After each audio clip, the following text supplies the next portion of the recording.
निर्मत्सर होना परमावश्यक है। हमारा मन निर्मल होना चाहिए, ये आवश्यक है।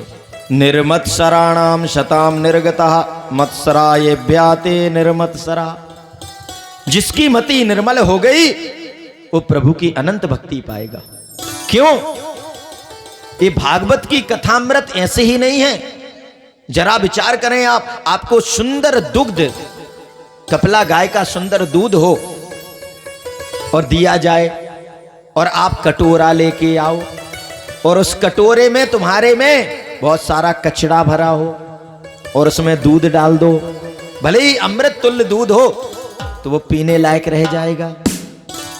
अगर उसमें खटाई कहीं पड़ी है तो फिर तो अमृत जैसा दुग्ध नष्ट हो जाएगा। इसीलिए कहते हैं कि महाराज जिनका मन निर्मत्सर हो गया, ये मत्सर और मच्छर में बस थोड़ा ही सा अंतर है।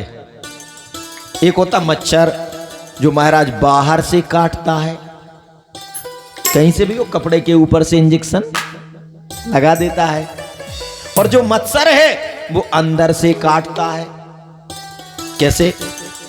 किसी की बड़ाई देख करके, किसी का धन वैभव देख करके, किसी की अच्छाई को देख करके अगर तुम्हारे मन में पीड़ा होने लगे, कष्ट होने लगे, ईर्ष्या होने लगे, तो समझ लो अभी तुम्हारा अंदर वाला मच्छर जिंदा है, इसलिए उसको मारना पड़ेगा। दूसरे की जब बड़ाई देख करके, दूसरे की उन्नति को देख करके आपको प्रसन्नता होने लगे, दूसरे का सुख देख करके आप सुखी होने लगे, दूसरे को अच्छा देख करके आपको हर्षोल्लास हो, भैया फला की शादी हो रही है, बहुत अच्छा है, बेटा हुआ है, बहुत सुंदर। वरना पड़ोस वाले कहते फला के बिटिया हुई, ठीक है, बहुत रखा था, चलो कुछ तो निपटेगा एक बार में, 10-20 लाख तो गया एक बिटिया के। महाराज 2 बिटियां हो गई हो जाओ प्रभु, 1 और 2 4 और दे दो। ये वाला तरीका नहीं है।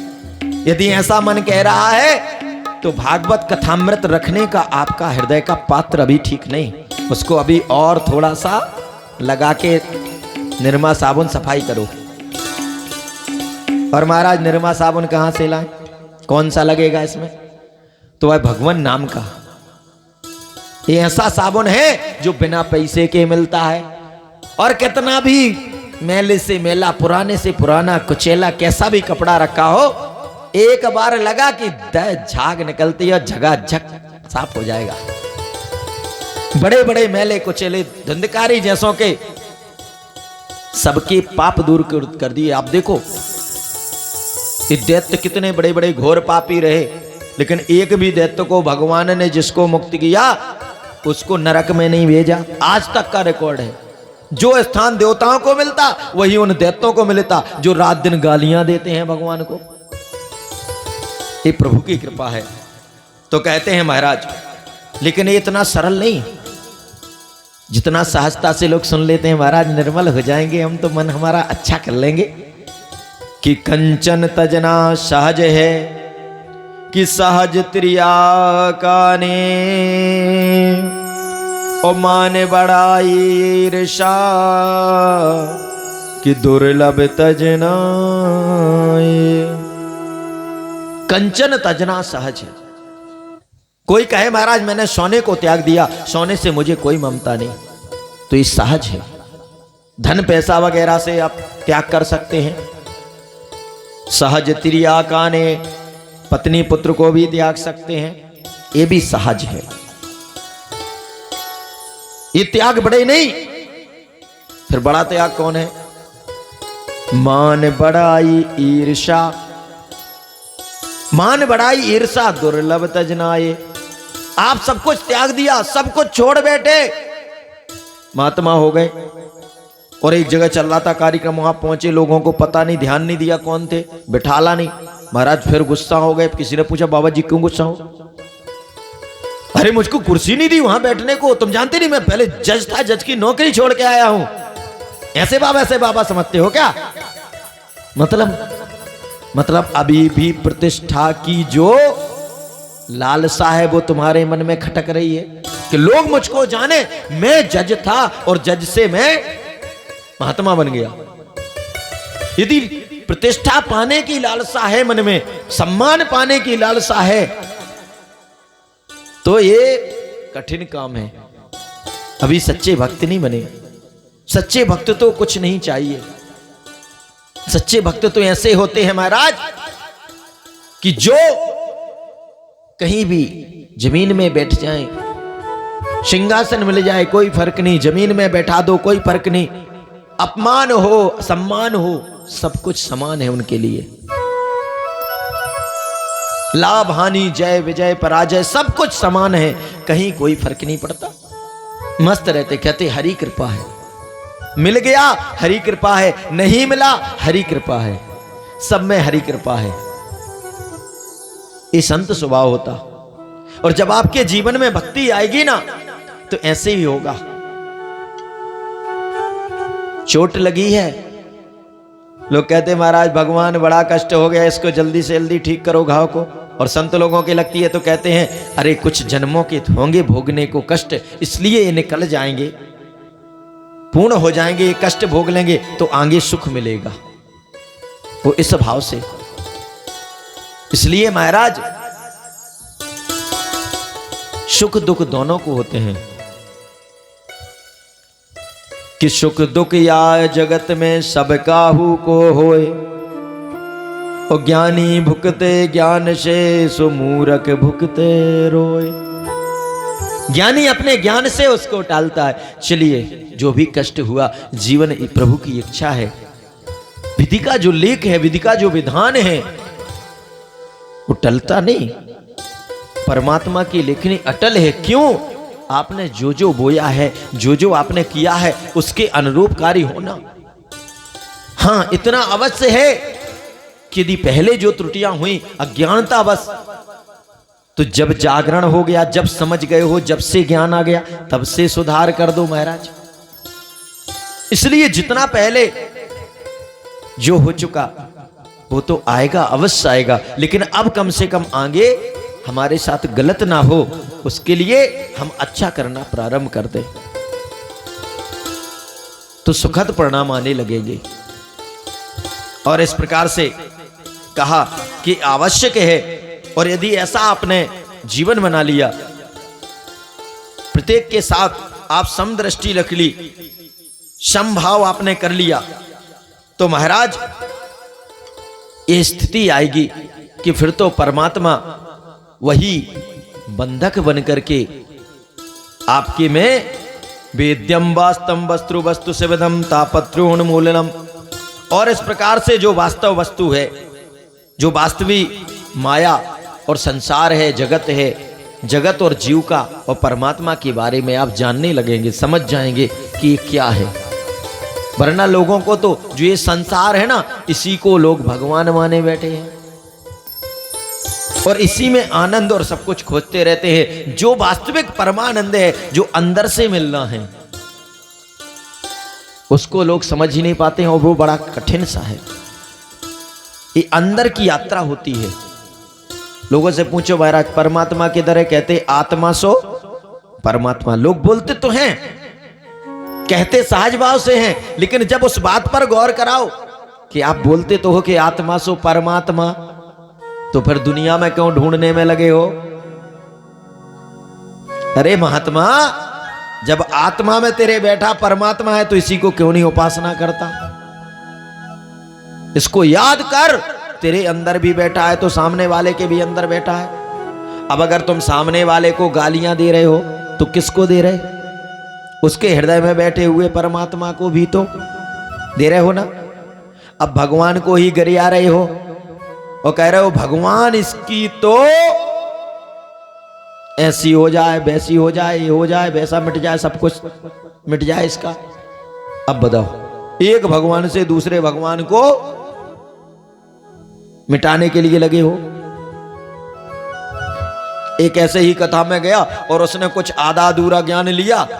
आधा अधूरा ज्ञान बड़ा खतरनाक होता, और इसलिए कथा प्रेम से और पूरी और ज्यादा से ज्यादा सुननी चाहिए जब सब कुछ समझ में आने लगे।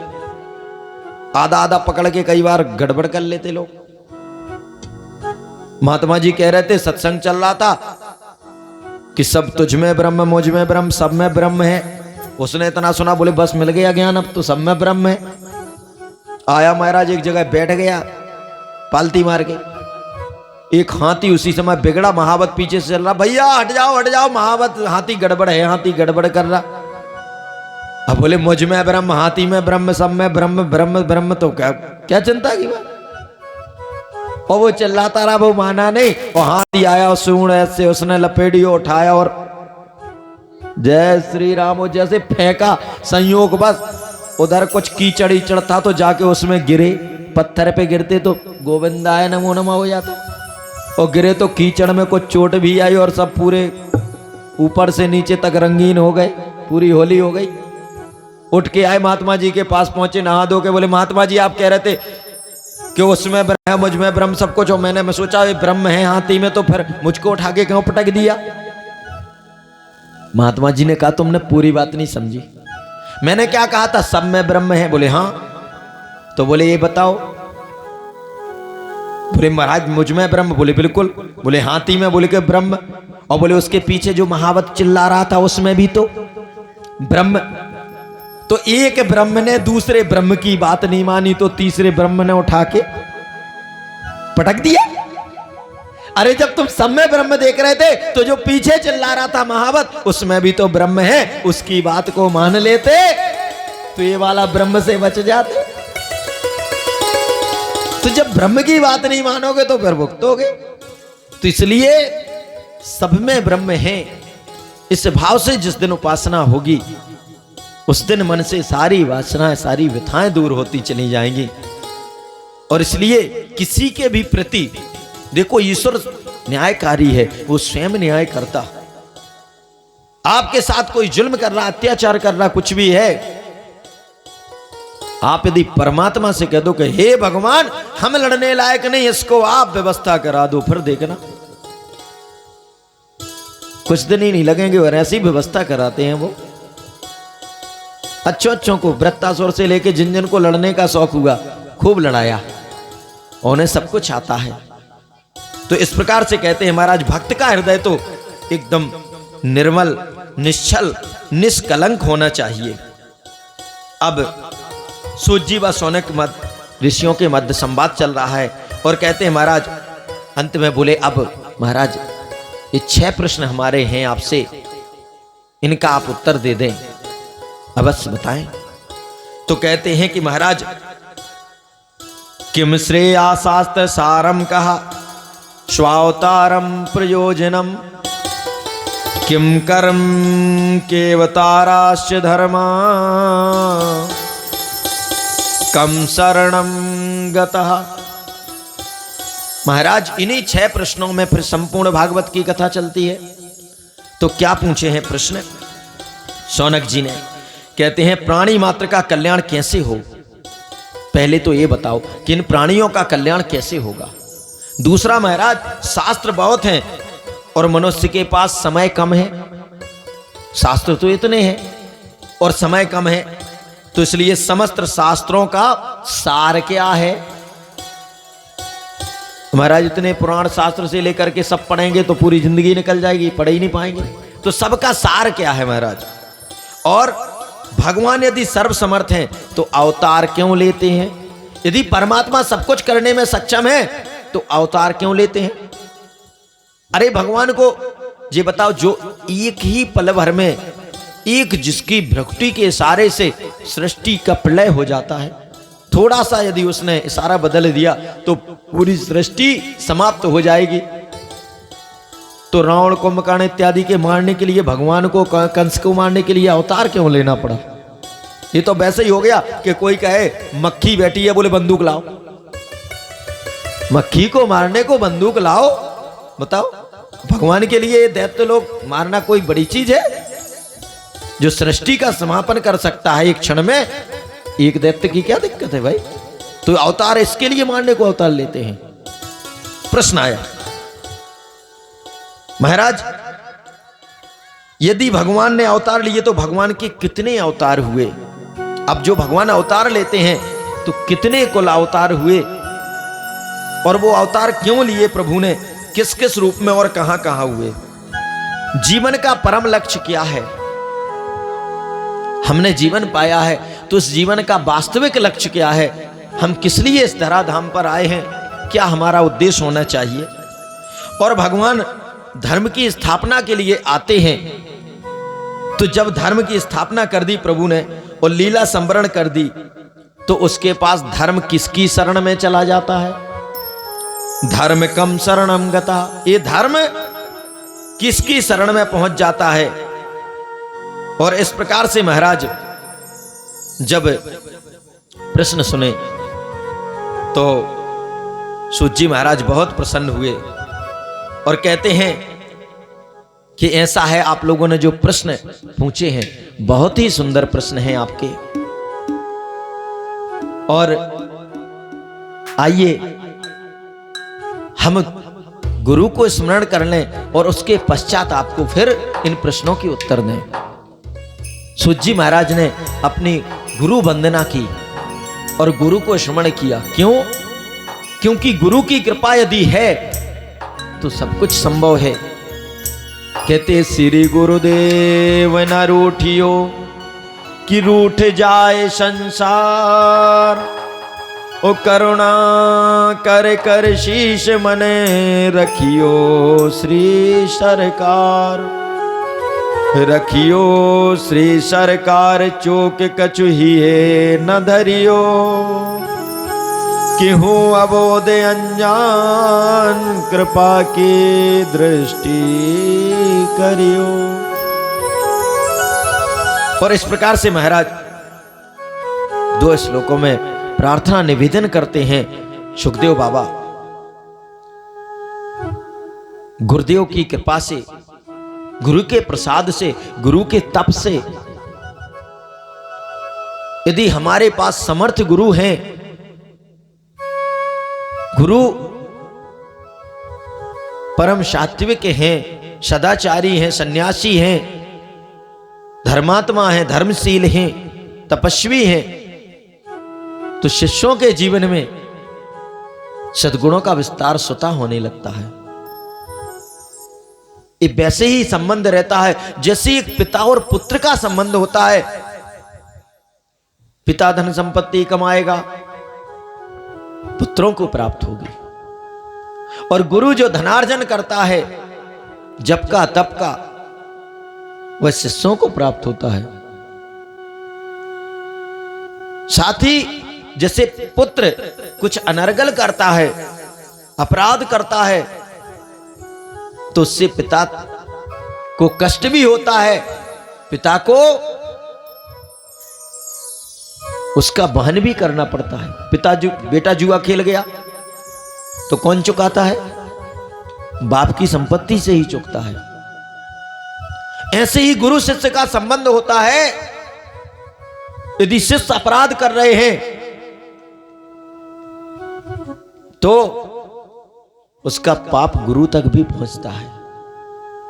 यदि आप एक समर्थ गुरु से जुड़ करके और आप सन्मार्ग पर नहीं हैं, क्यों? परम संत हैं, बाबा गोस्वामी जी ने भी लिखा, वरना लोग तो लाइन लगा के शिष्य बनते जाओ, शिष्य बनते जाओ, और जो ऐसे सिर्फ शिष्य बनने की परंपरा में लोग जुड़ते हैं, लोग शिष्य बनाते जाते और सिर्फ गुरु बन करके उस शिष्य बना दिए, और उनके शोक दोष जो दोष हैं उनको दूर करने का कोई उपाय नहीं करते, तो गुरु नरक में जाते महाराज। वो चेला भी वैसे ही मिलते, जैसा गुरु पाखंडी होता फिर चेले भी वैसे ही मिलते। और चेले कहते हैं फिर बाद में कि भलो भयो गुरु चल बसो, चेलन पड़ गई चैन, और 6 महीना आब तो धोती रुपया ले। गुरु जी गए, बोले भाई ठीक हुआ, जय श्री राधे, मर गए, ठीक है। हर 6 महीने में आ जाता था रुपया लेने, धोती लेने।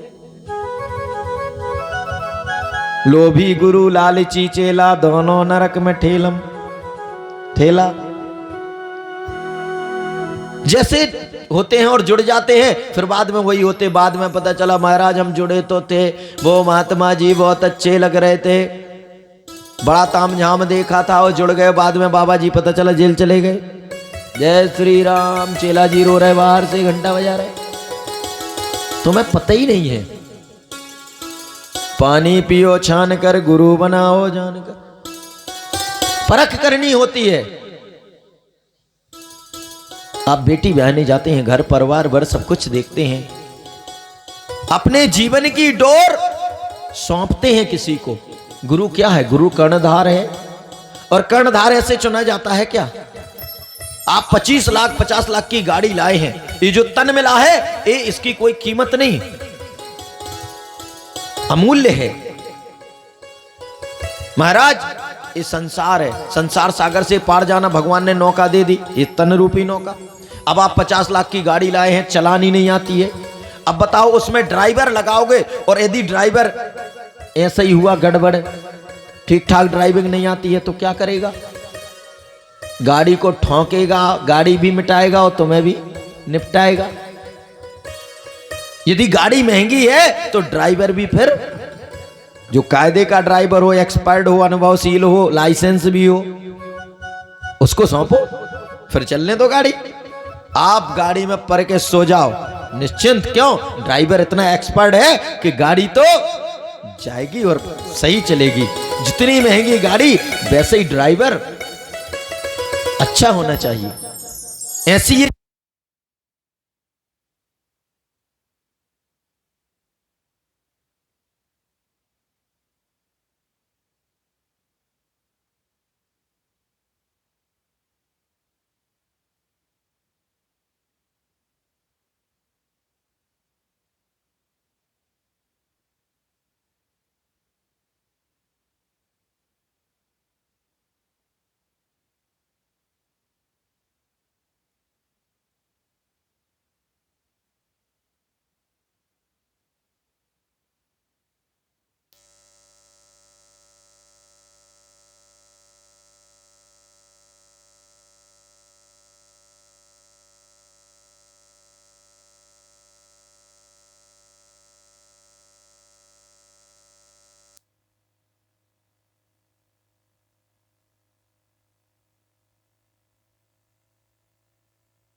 बोलिए वृंदावन बिहारी लाल की जय। जय जय श्री राधे श्याम।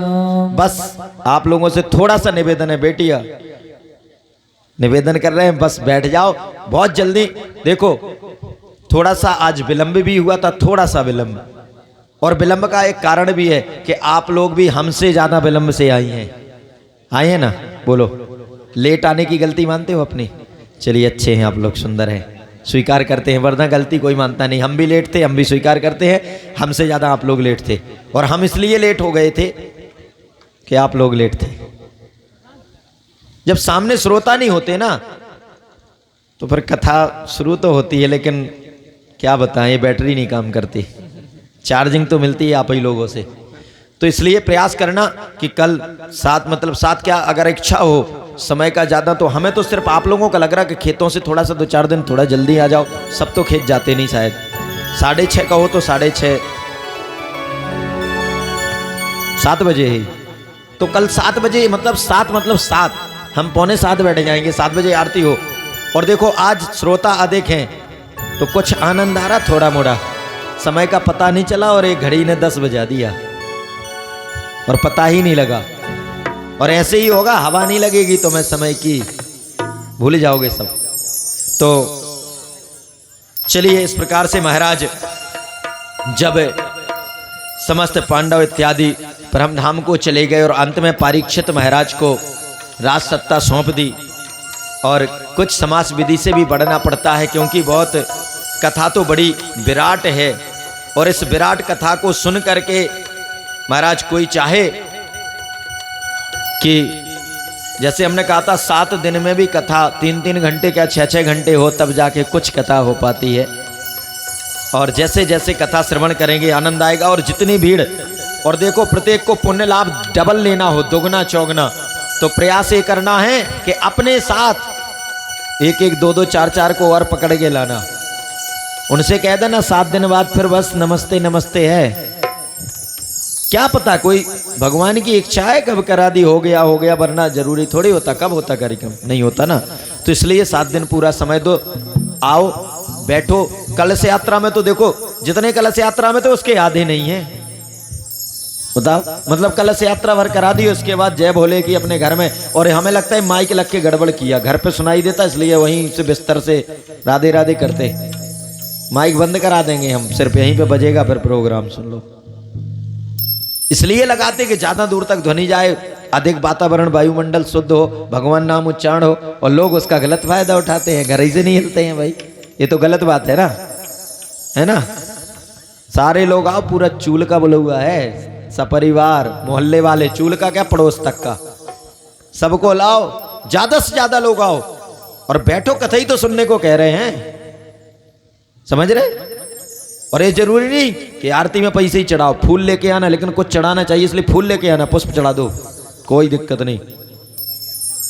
वैसे भी आरती में जो पैसा चढ़ता वो भगवान की कृपा से सब गौ सेवा पे जाता है, अपने राम उसको खर्च ब्राह्मण को अपने उसमें नहीं करना चाहिए, इसका नियम है शास्त्रोक्त। जो ब्राह्मण आरती का पैसा स्वयं भोग करते हैं वो गड़बड़ होता है, उससे आरती का पैसा अलाय बलाय का होता है।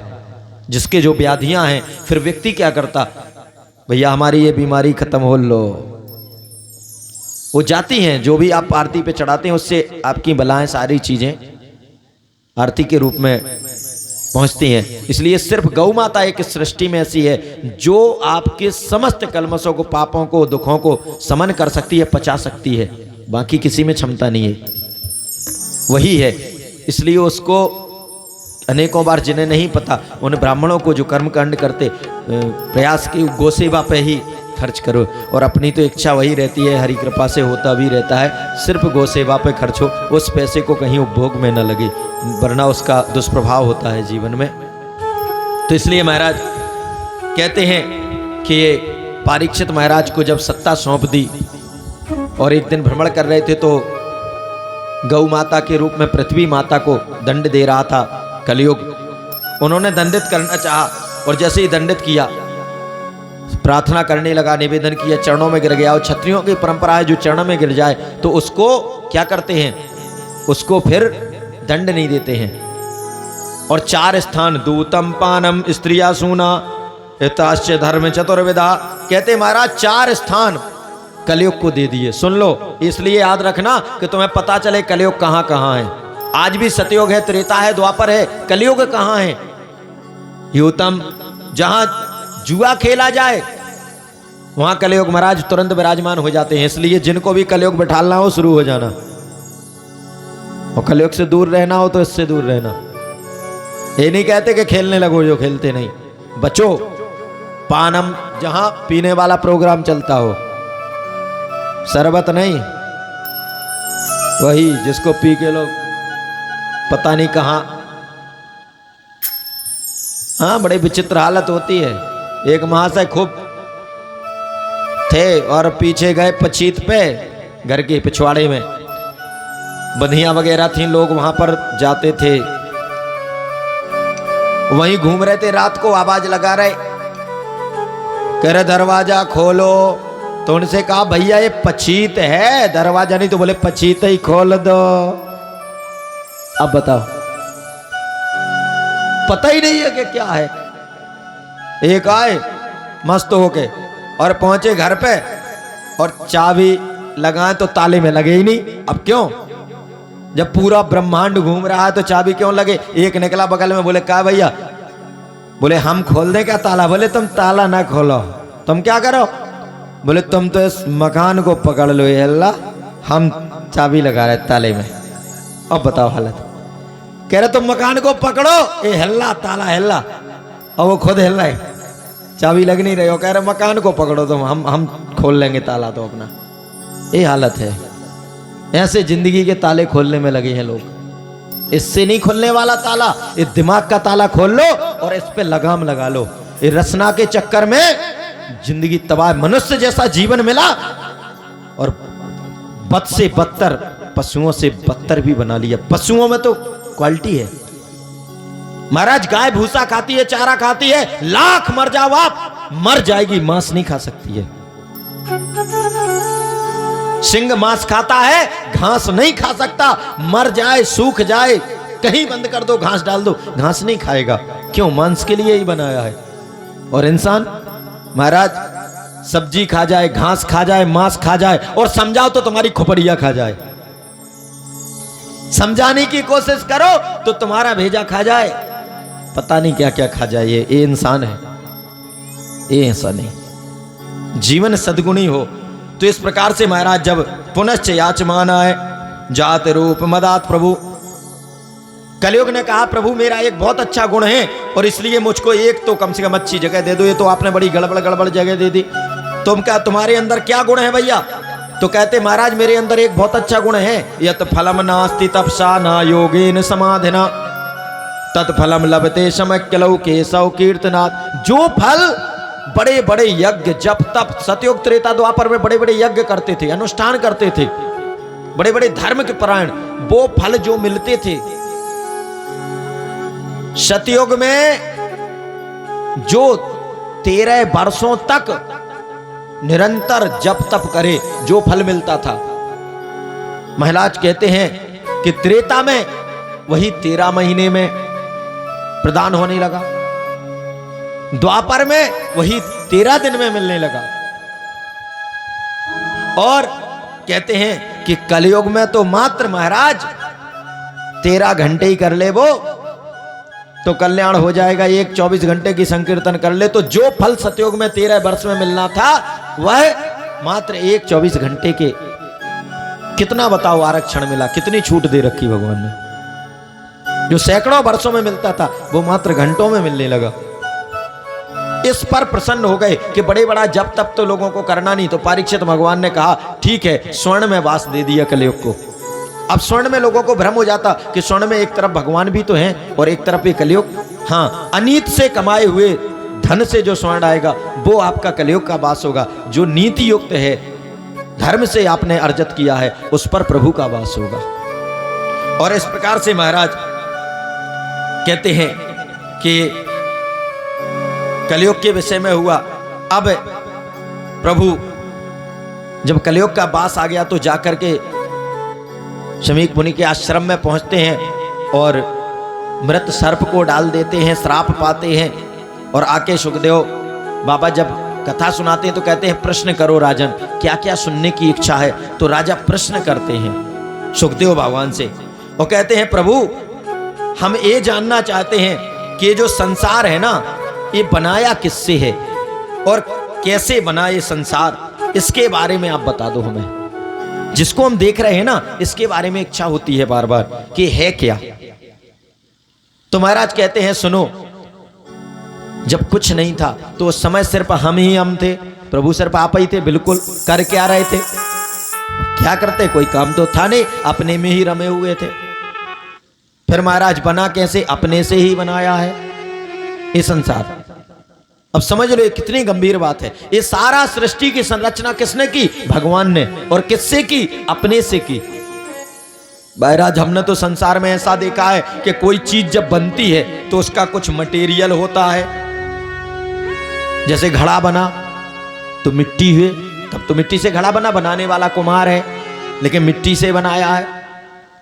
अब ये बात अलग है कि उस मिट्टी से घड़ा भी बना है, सुराही भी बनी है, उसी से शकोरा बर्तन इत्यादि बने हैं, दिया भी बना है, उसी से एक वो बनी है चिलम, एक सुराही बनी है जो गले को ठंडा करती है, स्वयं शीतल रहती है, दूसरे को भी ठंडक देती है, और एक वो है जो खुद भी जल रही है और दूसरे को भी जला रही है।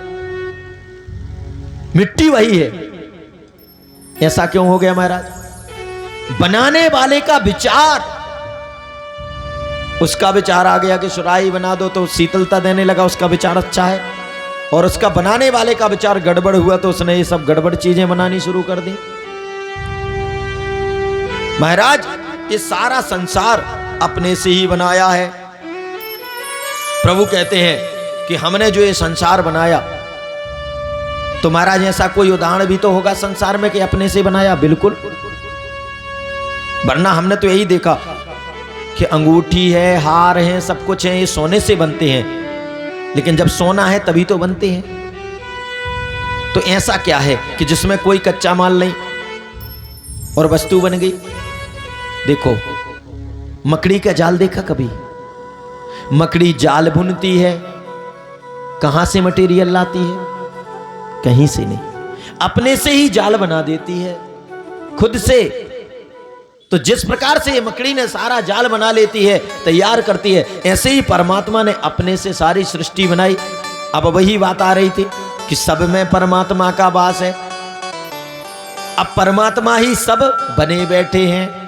और आगे अभी प्रसंग आएंगे, बाल कृष्ण लीला में भी आप देखेंगे कि परमात्मा किस प्रकार से स्वयं रूपों में बट रहे हैं, बन रहे हैं।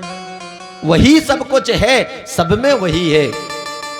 गीत भी बहुत सुंदर सुंदर गाते हैं, समय की प्रतिबद्धता रहती।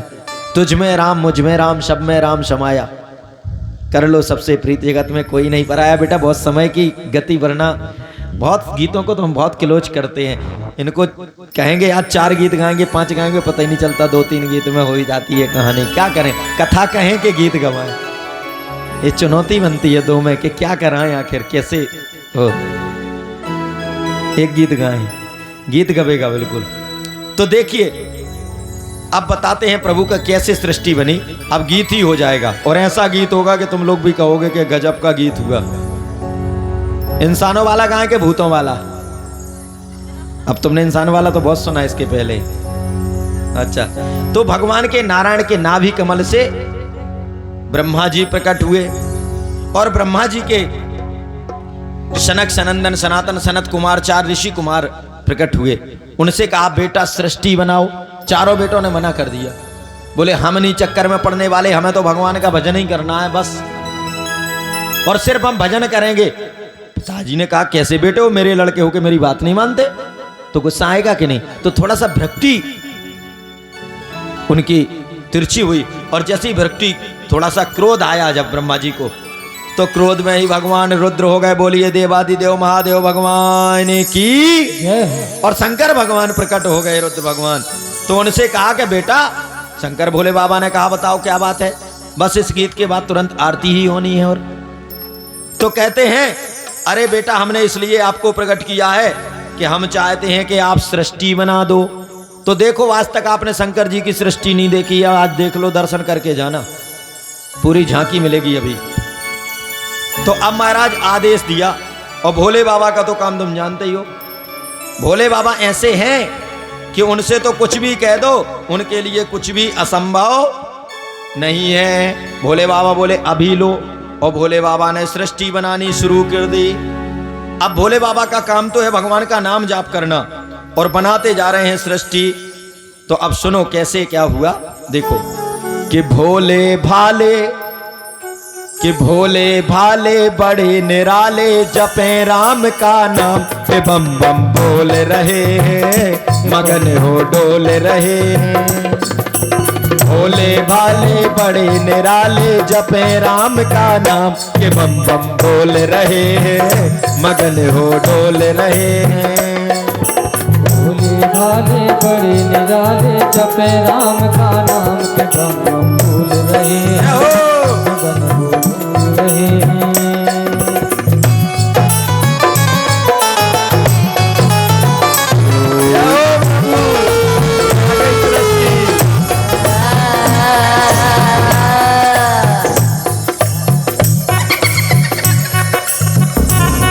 सुनिए, भोले भाले बड़े निराले जपे राम का नाम, के बम बम बोल रहे हैं, मगन हो डोल रहे हैं।